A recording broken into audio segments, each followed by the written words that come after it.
Hello everyone, Rascal Entertainment's here. And Mama Entertainments. Welcome to our podcast. Today we're going down the memory lane of Cartoon Network with some favorite shows and moments from this iconic network. We'll talk about a few of the different eras the network went through with its commercials and style, along with 4 different and yet very entertaining shows. Regular Show, Johnny Bravo, OKKO, Let's Be Heroes, and We Bear Bears. But first, some honorable mentions of other shows that we enjoyed and you should check out. The first one being Cow and Chicken, which was very strange, very weird, but somehow entertaining. and some of which might call the Cartoon Network version of Ren and Stimpy, along with I Am Weasel, which shared the broadcast. And I Am Weasel also featured Michael Dorn, who became famous as Worf on Star Trek The Next Generation. We got Mystery Incorporated, not the latest incarnation of Scooby-Doo, but possibly one of the best ones. Not Be Cool Scooby-Doo. That's a dishonorable mention. And we'll be covering Mystery Incorporated in one of our October podcasts. The Total Drama franchise, going strong with 6 seasons. Every season being great, but my favorite being The Redonkulous Race. And we'll be covering that in March. Yeah. We got Chowder, one of my favorite shows we watched growing up, with its constant fourth wall breaking and food puns. We have Over the Garden Wall, which we found to be entertaining yet confusing with its ending. Yes, if you haven't seen this, we won't spoil it for you, but we'll leave you questioning how was it supposed to end. But it was very different for Cartoon Network at the time to air something so serious and thematic alongside shows like Teen Titans Go and other comedy-centric programs. And our last honorable mention is Courage the Cowardly Dog, which we absolutely love. Courage and Muriel and Useless. Oh, you mean Eustace? You'll never forget that, will you? No. And you can still see it online. They actually have it online, and they have it on demand on some of the cable networks. Right. So if you have on demand featured on your cable provider, you can watch these anytime. It may not be all the episodes, but any one of them you pick will probably be sure to give you a laugh. And we need to mention Courage was also groundbreaking.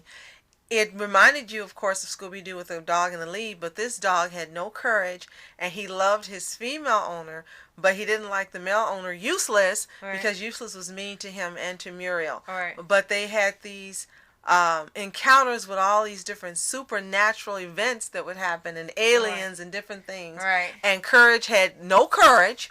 Right. And his name was kind of irony now. Yes, he had no courage. And then he would always find these weird and crazy ways to save his owner. So it was a great show and groundbreaking in its own. Okay. So the first show we're going to be talking about is Regular Show. Yes. Which just ended last year in January. Yes, unfortunately. And went on with 8 seasons, almost made it to 10. Now, people might blame Cartoon Network for ending it, but I want to make sure that you know that it was actually the creator, J.G. Quintel, and the voice of Mordecai, who decided to end the show on its own. Unfortunately. Surprisingly, because usually the network would want to be like, okay, it's time to give it up, but no, he decided to end it. And my guess is because he's going to a new show with TBS called Close Enough, which is close enough to Regular Show, ironically, and it will feature him and his family as the focus. But it has a different target audience than Regular Show. Yeah, it's specifically towards adults. Now, Regular Show looks like it was for adults, but kids could watch it. It just had a lot of inside or dirty jokes only adults would get. Innuendo. Right. And it kind of subsided a little bit as the series went on. It got more kid friendly. It was still violent, it was still crazy and weird, but it was getting to a point where younger kids could watch it and parents didn't have to worry about this, them getting the wrong message about it. So the premise of Regular Show basically were these two friends, one being Blue Jay and the other being the raccoon. And basically they were seen as being slackers and they need to get a job. And basically each week they found ways not to do their jobs, and their boss, Benson, found ways to motivate them to do their job, and they worked with a bunch of friends who became like family. Right. Now, I remember the first episode, or I should say the pilot, because Rascal said, I want you to watch this show and tell me how you like it. So tell them a little bit about how you became introduced to it and how I became introduced to it. Well, I saw it on TV first. They were having this 4th of July special, so they were airing some new shows, like regular show, along with Adventure Time and some premieres of like July 4th centric episodes of shows to celebrate, and that was the first day of it. And at first I didn't get it the first episode, but then I got to the second, third episode, I finally got the message that the regular show is the wrong title for the show. Every week something crazy happens. Doesn't matter if it goes from regular things like picking up the mail, and it could turn into the apocalypse. Right. It was just a really fun show, and Mom Rama saw it on YouTube when they allowed the pilot online, and I actually hadn't seen it myself because they didn't air it on TV. It was like an online exclusive, so I wasn't sure she was going to like it because of how strange it was, but funny. And the next thing I know, I hear her laughing her head off in there and making fun of rock paper scissors, which is an evil game. It's an evil game. Never play rock paper scissors more than 100 times. Right. If you tie more than 100 times, a monster will come and eat your prize. So regular show, as you say, ran for many seasons, and it was so entertaining. And the best part of the show, to me, was how they took these mundane, everyday events and turned them into these catastrophic events and these life or death situations, and something that just had so much importance but it really didn't. And they did it with every single episode, and it was hilarious and funny every single time. There's not one episode of regular show that I can recall, and I pretty much am thinking of all of them, where I just didn't find it hilarious. Every episode was hilarious and fun, thought-provoking, entertaining, spectacular, and memorable. Now, the only episode I will mention that people seem to not like at the time was the one titled Benson's Car, in which they accidentally break the windshield of his car, and they try to hide it from him and try to fix it with these other people, and he hired a bounty hunter to go find whoever stole the car, and it was a parody of Dog the Bounty Hunter, and his car got blown up. He got so mad, he said, you're going to pay for everything for the next 5 months, and people didn't like that. It wasn't a happy ending, or no one, it just turned to crap for everyone. But it was still funny. Right? Like, it's not going to turn out well every time, as long as it's not sad like season 4. Yes, well. Oh, no. We'll get back to the good things about the show. And let's talk about his staff and his friends. We mentioned, of course, Mordecai. Oh, we didn't tell the names. Mordecai was the blue jay, and Rigby was the raccoon. And Benson was a bubble gum machine. Yeah, gumball machine. Okay, and tell them about the other cast. There's Skips, the Yeti, who's another groundskeeper and voiced by Mark Hamill.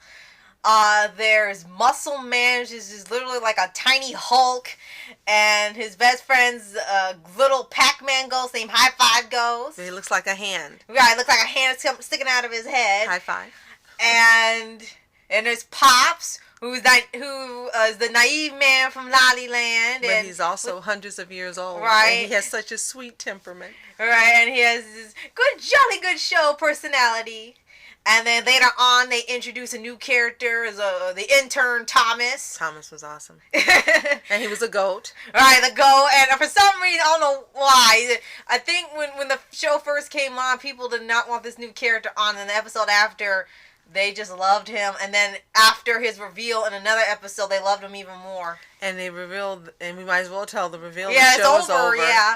He was a Russian spy. Yeah, that was like the coolest thing you could have ever done with this character. People liked him well enough on his own just for being, I guess, dorky. And then you turn him into this badass spy who knows martial arts, and it was just awesome. And then they got rid of the characters like, no, you just made him cooler, which I think the crew knew, because in an episode where he returned for a little bit, Muscle Man said, why couldn't you be this cool before you left? And he said, I was. And he started crying. Yeah. Muscle Man started crying. Yeah, everyone thought he was cool even before he was a spy. Right. So, and those are the recurring characters that came.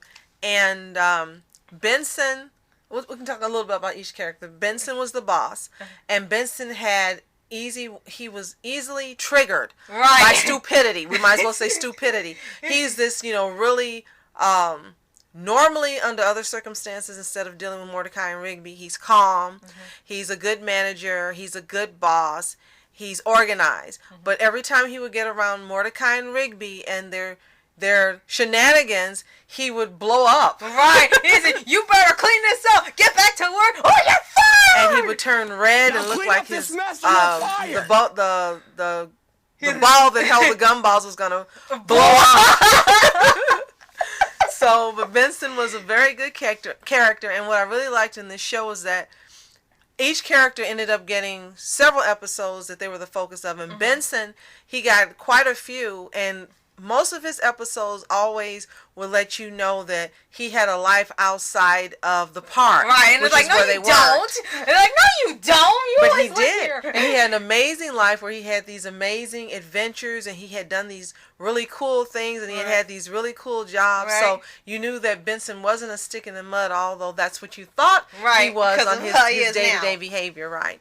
And then, okay, so let's talk about Skips, as you said, voiced by Mark, the awesome and incredible Mark Hamill. I think that was the biggest star they've had on there besides Ed Asner as the true Santa Claus. And he was, what they say, I guess a man of few words. Mm-hmm. He will always be the one to solve the issue of the week most of the time. They kind of drop later on, but usually if there was a problem, Mordecai will always go to him and say, "Skips, can you help us with this?" And he will somehow know how to solve it. Well, he was over 200 years old. You know everything. Yeah, I've dealt with this before. I've dealt with this before. I've seen this. Like, how do you see you doing everything before? So he was a great character as well. And he had some episodes that focused on telling you a little bit about his backstory, like how he had a girlfriend he wanted to marry, how he met his best friend, it was a tech. It was Tecmo. Tecmo. And how he became immortal. Exactly. So, again, it's great how the characters had multiple episodes that told you backstories. Let's talk about Muscle Man. And High Five. You might as well put them together. Right. You know who else likes to talk about Muscle Man? My mom! He's one of the weirdest characters on there. He seems like the one that's just always the bully. Like that bully at school that never leaves you alone no matter what. But he's a bully with a heart. It's more to him than just my mom jokes and pranking and taking his shirt off and going, woo! He was green. Yeah, for some reason it's never explained. Everyone else was fine, and they were green. That's never explained. It's just green. Deal with it. But you never knew what species he was supposed to be. It was obvious he wasn't human, and you don't know if he was an animal or not. Maybe he was a monster. He was green. And they said green human. I'm like, they're green humans now? When? They're the only ones I see. So maybe he was related to the monsters. I don't know. But yeah, Muscle Man was hilarious. As she said, he also had a heart. He lived in a trailer that was broken down. But he loved it. Right, and he was very loyal to his friends at the park. I mean, very loyal to a fault. Even though he teased them, made fun of them, and pranked them. When they needed him, or if he knew they were in trouble, Muscle Man was always there. He was very, very loyal. And he also, later on, he was the only character on the show to actually get married. Right. And that was a shock because, like, the last person you expect, because he kept his girlfriend, Starla, all the way pretty much to the end of the series. Who looked just like him. Right. Just like him with pigtails, but at least you could tell the difference. Right. And I will say this. The other characters eventually got married at the... But that doesn't count because we're talking about the last episode. But during the running of the show, he was the only one to get married. The runtime, yes, that is true. Everyone's had a girlfriend, everyone had a girlfriend, but they never lasted. But Muscle Man's like the only one that really kept his girlfriend. Right. Okay, so we talk about Muscle Man and Starla. High Five. Oh, yeah. He didn't really get a lot of focus at first, but then later on, he got his own episode titled The Postcard, where this girl he knew from college called Celia, I think, or the Sam. Celia. Okay. And it became his girlfriend later, and he started to get a couple focus episodes, so he saw more in depth with his family. Right. And he was a DJ. Right. So there was actually more to him than just being the sidekick to Muscle Man. But he was Muscle Man's best friend. Right. So and you saw a whole backstory. Yeah, he wasn't a sidekick per se. He was his best friend. So just like Mordecai and Rigby were best friends, Muscle Man and High Five were best friends. Right. And then, let's see, we talked about Skips. Is there anyone we've left out? Well, just that's pretty. Oh, Pops! Might as well talk about Pops, even though it might be hard for some people. But Pops was a really fun character with his optimism. And he was such a sweetheart. You couldn't help but love Pops. There was no way that you could not love Pops. And they were always nice to him. You expected like one idiot to, mess up. And when they would hurt him, when he felt bad, like, I'm so sorry, because he was always nice to them. He would get them things if they asked, and he would pay for things with lollipops because you know what money was. Because he was also hundreds of years old. Right. And he was still living in the past. Right. And he also had backstories. He had episodes that were dedicated to him. Like in one backstory we found out this mild-mannered, sweet man used to wrestle. Right. He said, I used to wrestle back in my day. And they would try to wrestle with him. Unfortunately, it didn't turn out well. But he still wanted to hang out more. It was never treated as he's so old that he can't, interact with the other characters for some reason or do a stereotype. He just loved hanging out with them. He loved the same things they did. It wasn't as extreme as them, but if there was something he had in common with them, they would genuinely enjoy it. Like one of my favorite episodes with Pops is learning that he actually knew how to rap, but his rap consisted of old world things that he would diss on the rappers when they had a rap battle. Right, and always be compliments instead of insults, and they would always get confused. And another one of my favorites with Pops was one called Guys Night, and he had to drink the milk, and he was getting sick trying to drink the whole jug. And they said, "Oh, you don't have to do it, Pops. You can still join. You don't have to do it." And he said, "No, I don't need the charity. I want to do this the right way." And he would go all of his way to keep trying to drink the milk so he can officially join. Right. So every character was different, had distinct personalities, and of course distinct looks. Right. And the show was awesome and great. For what reason do you think? I think for the way it tackled all, like you said, these mundane situations. You can always have a show where something that's normal goes wrong. But regular show had the talent of taking it to a whole nother level where like for example, if you had a pig as a pet, he turned out to be in cahoots with some criminal that's part of a Bonnie and Clyde gangster group and on the run from the cops. It's just some of the simplest things turn into cat videos. Cat videos turn out to be overrun by some cat overlord who's trying to make cats take over the world through the internet. Right. It's just really silly ideas and fun. It would always lead to the end of the world if they didn't stop it. Exactly. And I think the reason for me that it was such a great show was the dynamic between Mordecai and Rigby, and we forgot to talk about them.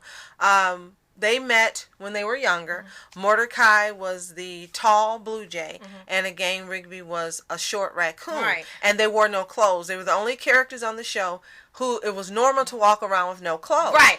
When they were in high school, they wore clothes, they had hair, but then at some point when they got to their adult years, they just stopped wearing clothes and no one minded. So during the show, we got to meet everyone's families. We saw Mordecai's family and Rigby's family and everyone's family during the holiday specials like the Thanksgiving special. Right. But no matter what happened, Mordecai and Rigby stayed best friends. They even had one episode that was a special where they fell out of friendship and show what would have happened to the world if they didn't stay friends. Right, and it was an the movie. Awesome, amazing movie. Yeah, it was the regular show, the movie. If you haven't seen that, go buy that now because that is probably their best work from an hour and a half storytelling. And so by seeing that, you see, well, if they didn't stay friends, the world would have been destroyed and ruined. Literally, time would have been obsolete, literally. But their friendship was very special. And through every up and down that happened on the show, through every crazy adventure, and as you said, world-ending caper, and through everything that happened, they ended up staying friends and being there for each other. Yes, Mordecai would give Rigby these horrible punchies. Right, in which they stopped after first season. Maybe kids were starting to do it themselves. Yeah, let's pay punchies for him. Mordecai always win because he's automatically bigger, so let's pay punchies. And Rigby would go like a tap, and then Mordecai would just punch him across the room. And he'd go, ow, or fall, of course, or hit the wall. Or yeah, ow, or go to the hospital. And Rigby always had insecurity complexes. He didn't feel smart enough or good looking enough or tall enough or whatever. And again, Mordecai would still be there like, no, dude, you're okay. Dude, you're awesome. Dude, you're this. And again, just the dynamic between them and how they would work together every single time something went wrong or something happened is what made the show great. Right. And they were these slackers. Again, they were considered these slackers who didn't want to work, didn't want to do anything, had no ambition, no goals, no dreams. They just worked so they could get money for food and they could get money to do things they wanted to do. And that was their only reason for having a job. And it was sweet for them because they got to live on the property at the park. They didn't have to pay for lodging. No, free room and board. Right. So the only thing they had to pay for was food and the things they wanted to do. That was it. And for them, that made life sweet. So for these reasons and more, we love Regular Show. We're sorry that it's gone. We really, really miss you, Regular Show. Yeah. And JG Quintel, I'm not happy that you canceled it. Best of luck with your future series, but I'm hoping that you'll come back at some time and have a Regular Show special or something that we really, really want to see. Let's give it one last cheer before we go to the next show. To Johnny Bravo. Oh! Okay, now the next show, Johnny Bravo. Ho, ho, ho.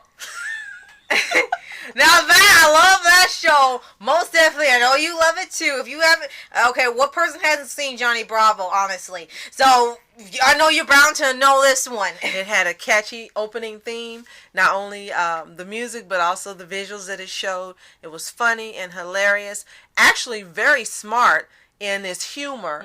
There wasn't fart jokes and just deadpan humor. It just really had really smart writing as far as the comedy that was in the show. And it always kept going. Whatever plot it had, you just had to keep snowballing into these big turn of events. And they also had some really special guest stars that we'll talk about in a little bit. Okay. Tell them more about Johnny Bravo. Okay. It's basically just the adventures of this big muscle-bound guy with a tiny brain. But he's very young. Right. And he sounds a lot like Elvis, voiced by Jeff Glenn Bennett. And he will always go around trying to pick up women. And he loved his mama. Right, no matter what. And you think this shouldn't be a kid's show, but it is. And every time, women will always reject him, all except one, which we'll get to when we get to the guest stars. He was a very nice person, but he had a narcissism complex. And that is what caused most of his problems because he was just so in love with himself. Right, more than the women he's trying to pick up. And yeah, it was weird. If someone was in trouble or he felt bad, he would genuinely help them. Or his mom or his little neighbor Susie. Even though he was annoyed by her, he always was there for her. And who was the nerd guy later on? Carl! Yes. I talk like this, voiced by Tom Kenny. And he's like, go away, Carl. So, yeah. And there's so many episodes that are just so creative and funny and hilarious, especially when they have guest stars. Right. They made sure the guest stars were treated like royalty whenever they were on there, whether they were pretending to be another character or they were guest starring on themselves. Right. Even had a few mini crossovers with other Hanna-Barbera shows. Well, see, a few we can name are Adam West, the incomparable Adam West. Love that. There was Vendela, who was a model at the time, a big supermodel at the time. There was Donny Osmond, and I think Michael Jordan at one point.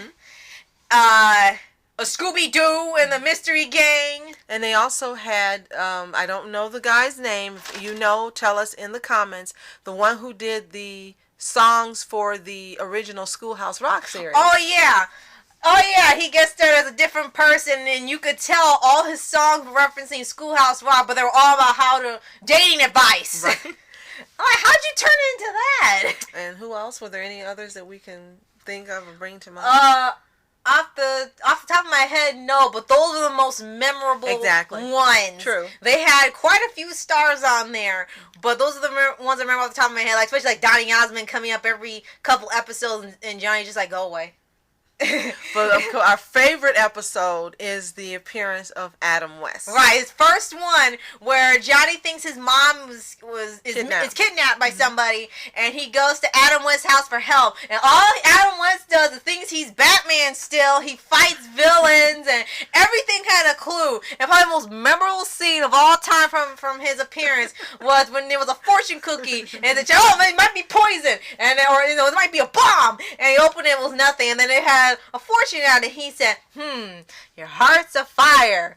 That reminds of tarts on a wire, which interprets to carts for hire. Johnny, your mother is at the golf course. How do you get that from fortune cookies?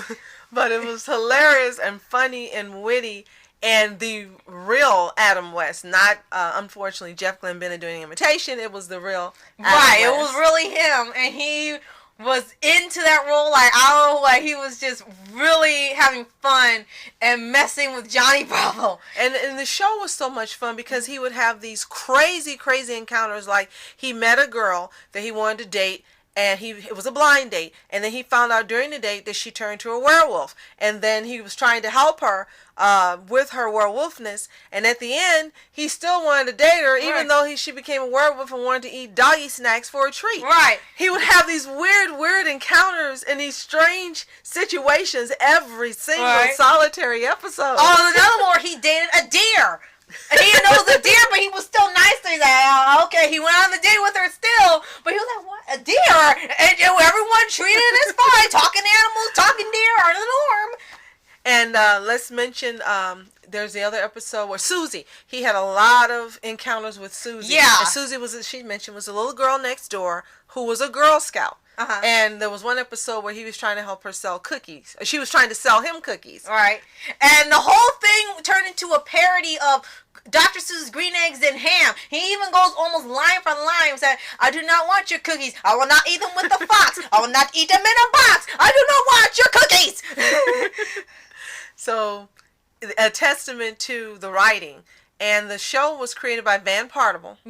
And they also had a movie that took place in Bollywood. Yeah, after the show went off a few years later, it turns out that India really loved Johnny Bravo almost as much as America. So they decided to create their own movie in which Johnny travels to Bollywood to become a movie star. And if you've never seen it, the movie is hilarious and it's funny and it's great. We weren't sure how it was going to be. Because it wasn't made officially in America. And we were like, I don't know. But they did it so well, and they stuck to the premise of the original show. They stuck to Johnny being the same person that he was. And I think the greatest thing about it is they actually had Van Partible write the movie, which is what kept it true to form. And they still had Jeff Glenn Bennett as the voice of Johnny, and whoever did the voice of the original mom. Voice actors. They were still there, along with a couple India stars doing the voices in there while he was there, and he dealt with this kind of Bollywood doppelganger of his called, what was his name? I don't remember. It was so weird. It was so weird, and he was like just a Bollywood version of him with a big stomach. He was a big movie star, like a Bollywood Elvis. So great writing, hilarious comedy, smart writing, and it's just an iconic show for Cartoon and an Network. Iconic character. Yeah, iconic character and iconic cartoon for that network, and just for anybody who grew up with this show or are watching it now through DVDs or YouTube or parents whichever. who watch with their kids. And it's just so much fun. It doesn't have to be, a cartoon doesn't have to be a story arc related to be funny. It can just be episodic, and just seeing what adventures you're going to have each time is good enough. So thank you, Cartoon Network, for airing Johnny Bravo. It will forever be in our hearts. Okay, next up we got OKKO. Let's be heroes. Let's fight to the end. Let's be heroes. OKKO. Let's start the show.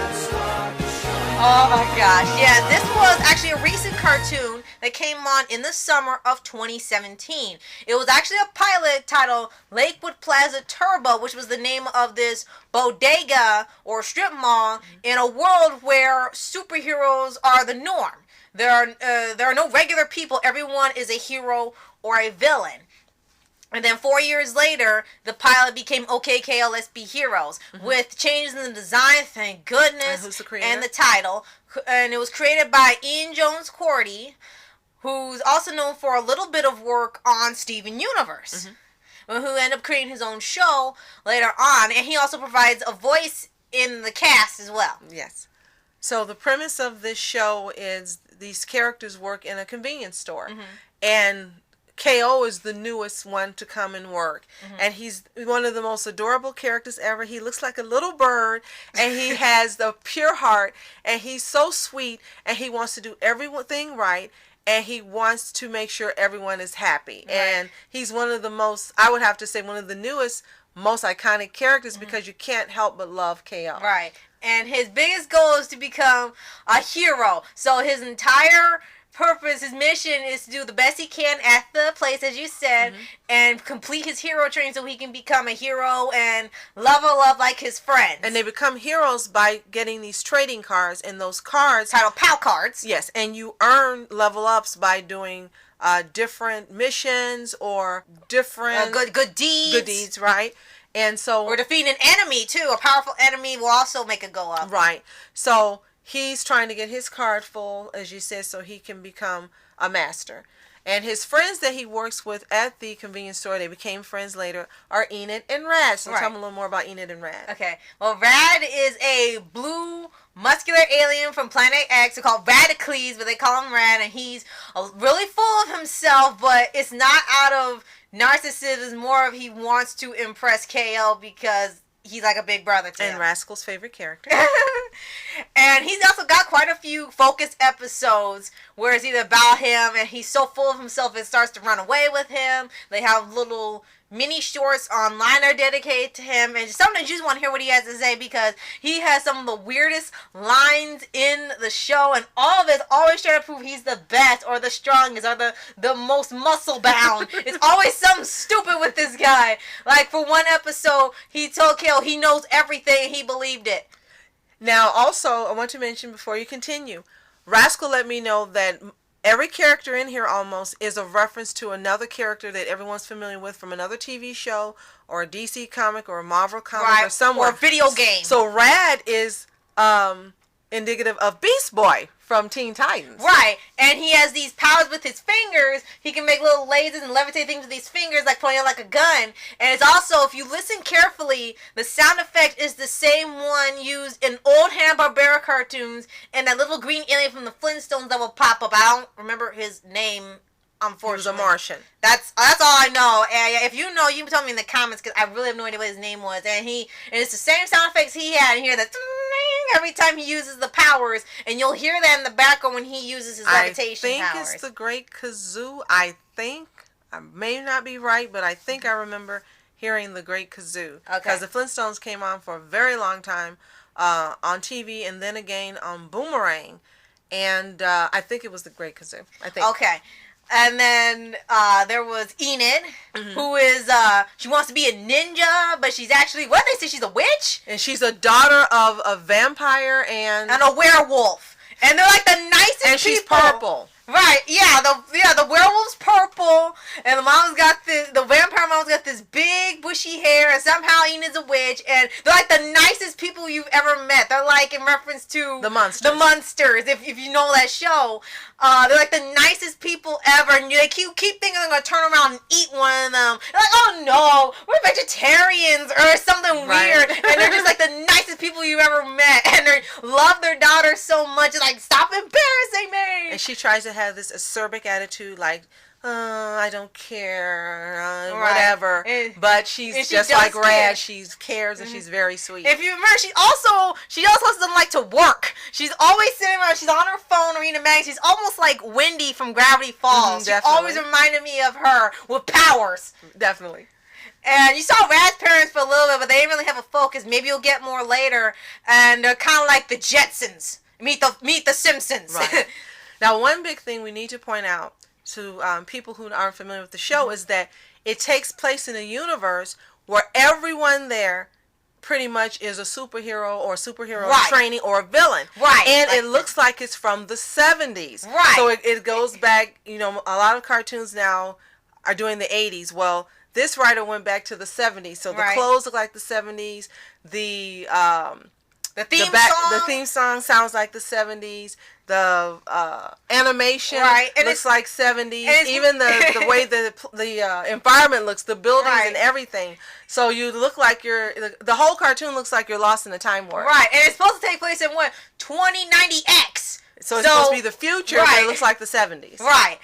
And let's see, the other characters, there was their boss, Mr. Gar, who was a level 4 hero, and who's this big and muscular, and then when he gets around Kale's mom, Carol, who's also another character, he just turns to mush. And, he walks around with pants, no shirt, and just a tie around his neck. Yeah. It's and Kale's mom is dressed like she's gonna do, like a video, one of those old like Jane Fonda videos. Right. That's what she has on with a little headband and her little leg warmer and her bodysuit.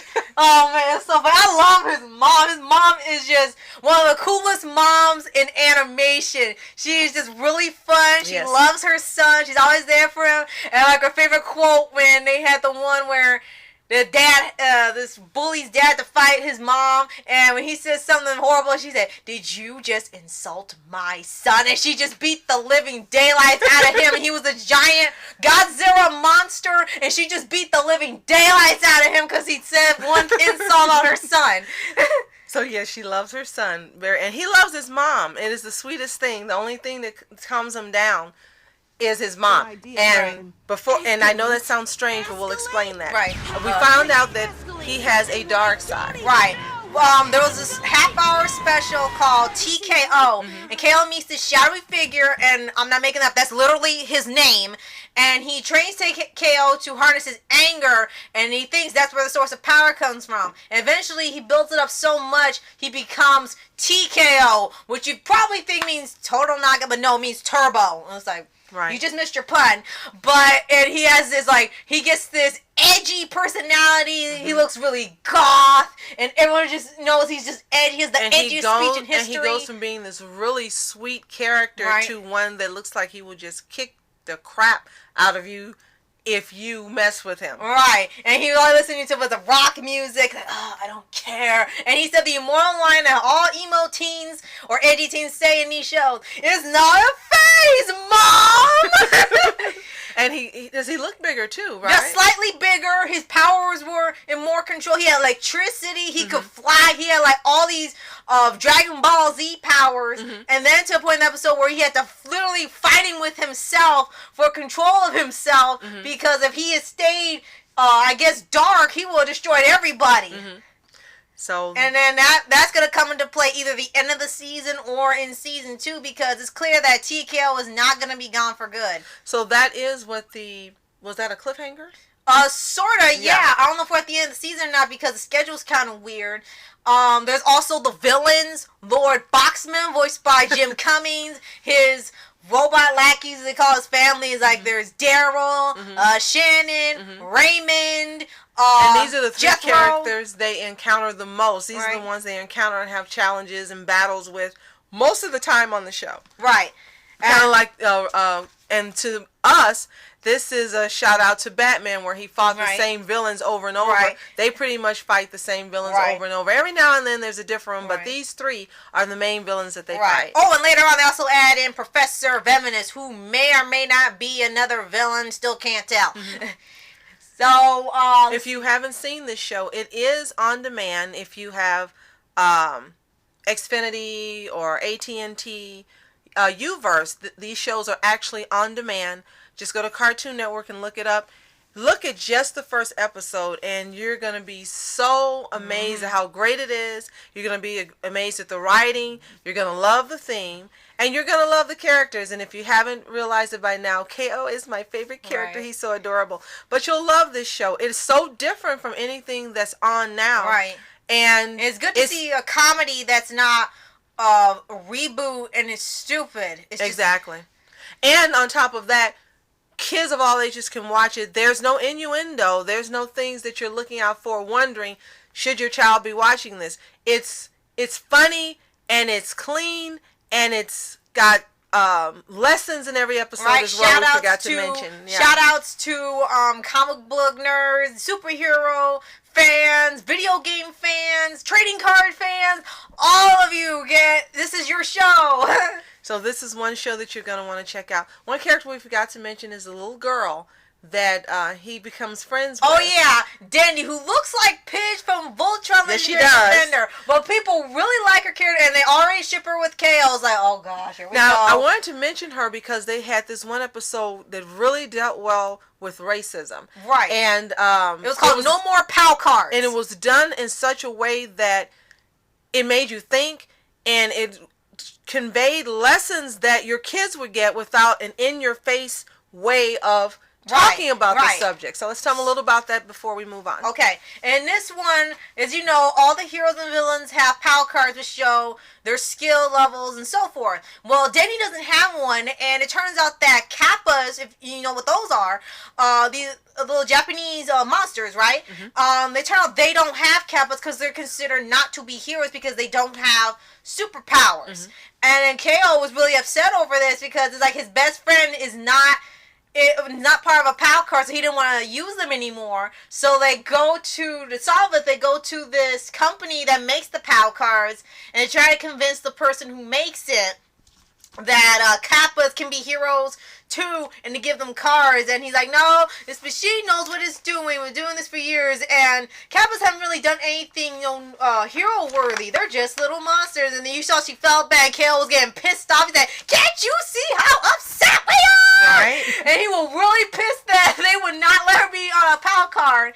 And then at the end, when the computer did a scan, it started picking up all these Kappas and spitting out hundreds and hundreds of cards. And the guy was happy because it meant more money. Mm-hmm. And she finally got her own card and leveled up as a hero, and she was very happy.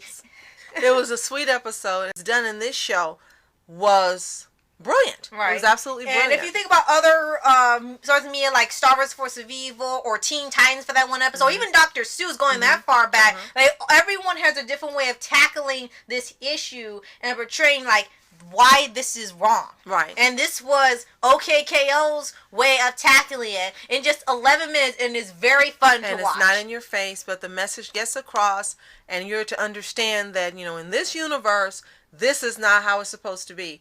And it's great. Right. It's done just very well. So the last show that we're going to cover is one that we learned about pretty recently. I would say fairly recently. Right. Is We Bear Bears, which I always end up accidentally saying We Care Bears. But that's a crossover. It's We Bear Bears.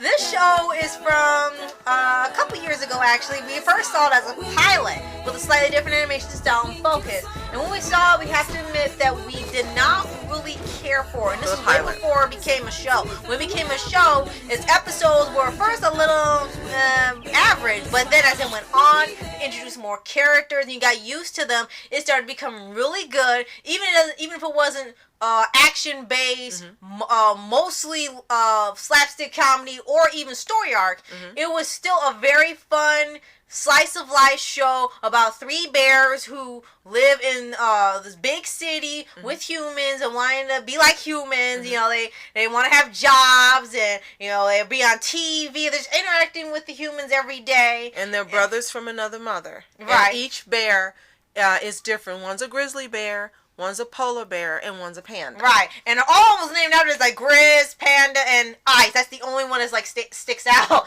And each one is distinctive too in personality. Grizz is really fun-loving. Mm-hmm. I guess the oldest of the group always takes care of his little brothers. And Panda loves the Japanese culture. Yeah, he loves that. And he really wants a girlfriend, so he's constantly trying to get dates. And we really know that pandas come from China, but this bear loves Japanese and Korean culture. Right.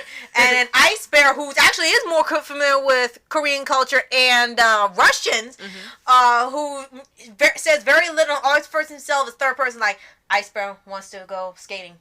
And he never changes his voice. He always sounds like this, no matter what. And he's always very calm. Yeah, he always handles a lot of the situations that come up. He's the one that can handle it because he always remains calm. And he's the youngest. He's level-headed. And he's the youngest one. He has the mentality of an older one, but he's the youngest of the group. And whenever you gotta ask him something, he says, "I swear I like that very much."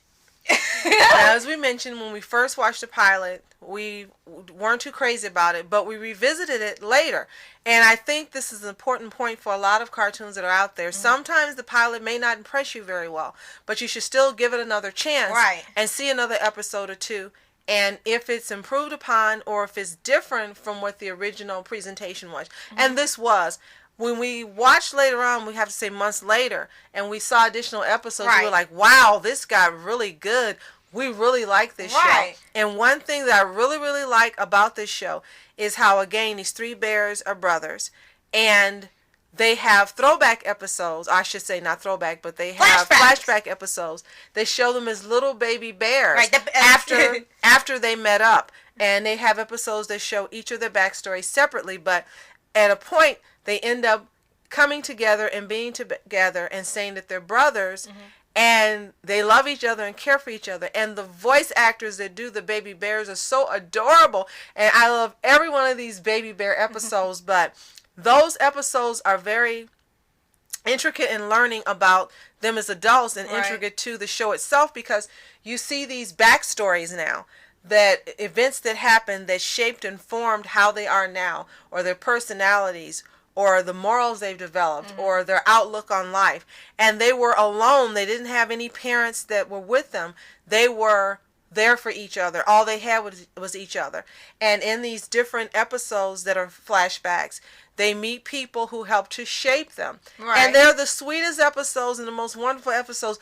Yes, it sounds syrupy, but it's not. They have adventures. The episodes are funny. And there's lessons in each episode. And most of the time, they're just trying to get some food, some money to live off of. Exactly. Or just, stay together. And like you said, each time they help somebody. And it's just really cool. They're always positive about everything that happens. They're always willing to help somebody, even if they have to stop what they're doing. And they're helped in return. As I said, they learn a lesson, or they grow from the experience.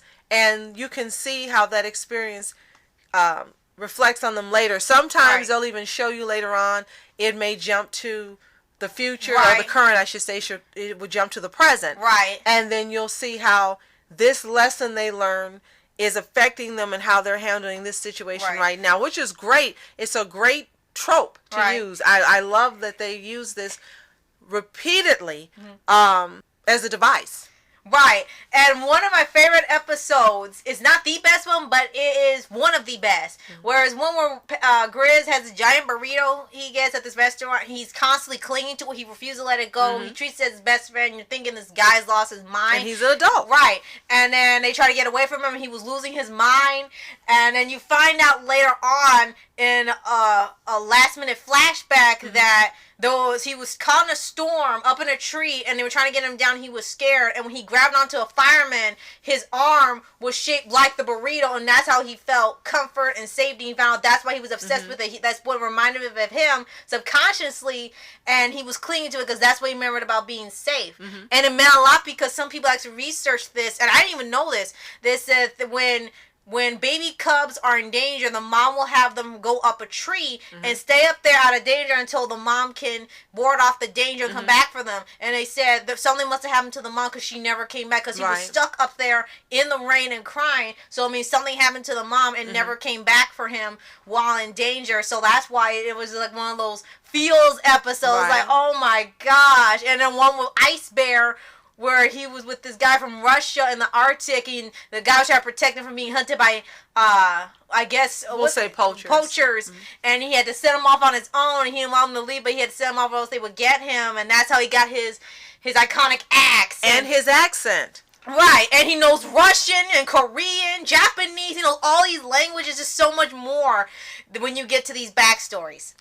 And then Panda. And Panda, you found out he was in a zoo. First, he liked being by himself, but then he got lonely. And then there was something out where it told him he needs to leave, so find adventure. And then that's how he got to the city. And it's, I guess, leading up to an episode where they all meet, because I think it's coming if it hasn't aired yet. And I can't wait for it, because they've beautifully done how the flashbacks for each of them, and you're left going, "Oh," and you're left going, "Wow," and you're left just again knowing more about the characters and how they got to the present where they are now, how they live together and interact, and how they interact with the world. Now they have two friends. One is Charlie, and I think he's supposed to be. I think he's supposed to be Bigfoot, right. but not Bigfoot, if that makes sense. And he's voiced by Jason Lee, who you may know from Alvin and the Chipmunks, whether you like that movie or not. Or My Name is Earl, if you watch that television show. Right. He was Earl. And he's really fun as Charlie. He's always excited, and Panda's best friend, even though Panda's annoyed by him most of the time. He's like, that's my best friend, Pan. And the only thing he does not like to be around other humans, because the first thing they do when they see him is take pictures, or they want to poke him, and it's always like, you understand why he doesn't want to be around humans, and you sympathize with that, and the bears are his best friends. And then they have a little girl who lives there. Yeah, Chloe. Chloe Park, who's I guess a child prodigy, and they help her with schoolwork if they can. They try to get her to school. He has little adventures with her, with her family. And the parents are so fine with these three bears being her friends. Right. They let her go on trips with them and visit them and so forth. Right. That was really funny. It's like, okay, have a sleepover here. Okay, as long as they make sure to protect you, and as long as it's fine. It's like, oh gosh, this society is pretty fine with talking bears being in the world. Oh, and don't forget, Pan has a Facebook. It's not called Facebook. No, he's on something. It's some dating website because he really wants a girlfriend badly. He also does his video uploads and everything. He's got YouTube. Yeah, I guess he's got YouTube, Facebook, Snapchat. He is on every social media website you can think of, and the one he likes the most is this girl named Lucy, who's a grocer for the farmers market. That's the one he really likes. Right. He's always trying to impress her, but he always goofs up. Oh man. Oh, and another friend we forgot is the park ranger. Oh yeah, Ranger Tabs. Yes. And or Taves, if I'm pronouncing that wrong, sorry. Ranger Taves, and she's a really fun character. She likes being girly when she's not at work, but when she's at work, she's really tough, and in charge, and she takes her job seriously. She's like and she loves a drill sergeant, and she loves all the animals that are in the park. And she's become their really, really, really close friend. Right. And you see, even though she's really strict, she does respect them. Like when they say, like, yeah, I believe if we didn't do this, or if they try to help, she's really respectful towards them. There's never a time where she's kind of a jerk to them. And if she is, she apologizes. And that's another thing about all the characters. They know they were in the wrong. There is immediate apology right after, so you know they're not developing into jerks or changing their character. They know when they're wrong. Right. The only one you might consider still a jerk right now is Nom Nom, who is an internet star koala, and he's voiced by Patton Oswalt. Yeah. And oh my gosh, he's such a jerk to them. I think he's getting a little better as the show goes along. They're being nice to him. Like when you saw the episode where he thought he had a long lost brother, and he was super nice, and he was happy he found family. And then what happened in the episode kind of made him angry again. But and his brother tried to take advantage of him because he's very, very wealthy. Right. And it turned out it was someone pretending, and he was really upset. And he said, "This is why I don't trust anybody." Like, now you understood that part because of the fame that they were going to try to take advantage of him. So now you see why he tries not to have friends. And he's not very trusting. Right. Exactly. And because most of the time they're trying to take advantage of him. Right. So this is a show also that you should watch. It's available on demand on AT&T Uverse as well as Xfinity, and a lot of the episodes are there. As Rascal said before, they all may not be, but there's enough for you to get a feel for this show, enough for you to understand and love the characters. Plus some shorts if you want to check those out too. Exactly. So if you haven't already seen this show or you're not familiar with it, go take a look. Be amazed at the writing, be amazed at the relationship between the three bears and the other characters on the show, and just get to love another quality Cartoon Network show. Right, and it's pretty underrated if you think about it. Not a lot of people talk about it because it's not story developer action focused, but it is a very underrated cartoon like many others on the network or in general that deserve more attention. Right, anything that's not Teen Titans Go is pretty much unknown, but check this one out for yourself and see why we love it and why it was one of the ones we decided to focus on for this particular podcast. Now next week Oh, were there any last things you want to say? No, actually, that's it, because there are just so many things on Cartoon Network we love and remember. I think next time we'll have to talk about the eras, because we kind of took up all the time talking about the show. So I think the next one, remember I was telling you, if you remember Toon City eras or Cartoon Fridays, if you remember those are really fun. We forgot to bring those up because we actually got caught up in the show. So yes, but the commercials and different things where they had of celebrating milestones and anniversaries. Right. We'll go ahead and devote another podcast to that. Right. And show you some actual video clips of some of the commercials and things. Right. Because there's a lot that I remember growing up and Mama knows from growing up, plus specials like the anniversaries, holidays. Or just things I enjoy watching with Rascal. Right. Things that were just outstanding and I'd never seen. I go, gosh, I wish we had them when we were kids. Right. But they were just really great. And they were going all out in their bumpers and commercials. Even though it wasn't the show itself, they were really putting time and effort into each thing that they did. So it should be just as entertaining as you watch the show. And when we think about it, it deserves its own podcast. Right. Because it's just so incredible.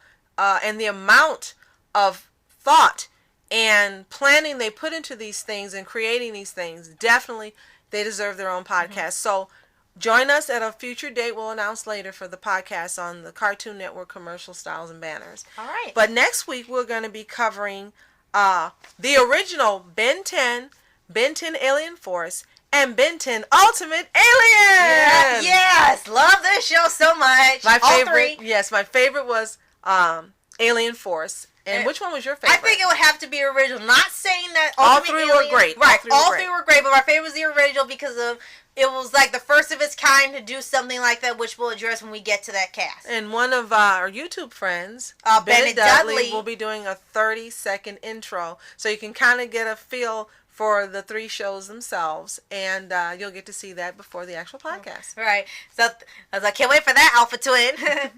So that about wraps up everything for this podcast. Thanks for watching. I'm Rascal Entertainment. And this is Mama Entertainments. Hope you have a toontastic day. Peace.